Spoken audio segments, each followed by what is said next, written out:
C'est une histoire qui a commencé à la fin du XIXe siècle de manière un peu disparate, ce qui fait que la création du premier syndicat libéral est quelque peu imprécise.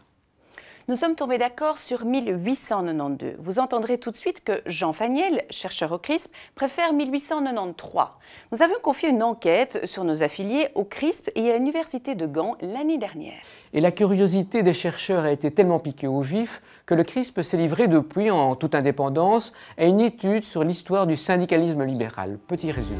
Ce sont d'abord les syndicats, je dirais, sans appellation politique particulière qui vont se développer, et puis progressivement le mouvement socialiste qui va se développer.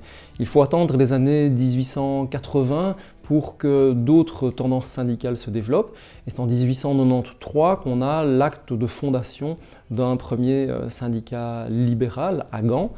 Alors les syndicats vont se développer, il va y avoir des scissions avec certains travailleurs qui refusent l'appellation socialiste et la tendance socialiste et qui vont donc faire scission. Certains vont se retrouver et au sein même de ces dissidences, on va observer des divisions. Et donc les libéraux, en 1893, vont se séparer des chrétiens et se sont déjà séparés avant cela des socialistes. Donc c'est une histoire qui se fait progressivement et qui se fait aussi en partie avec l'aide de certains politiciens libéraux de l'époque.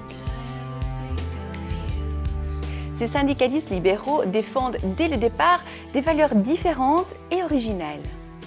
Alors la philosophie des libéraux au sein des syndicats, c'est de rejeter l'idée de lutte de classe, qui est le principe défendu par les syndicats socialistes, mais c'est aussi de refuser que l'Église et la religion jouent un rôle dans la société ou dans les affaires syndicales, comme les syndicats chrétiens, eux, en défendent l'idée.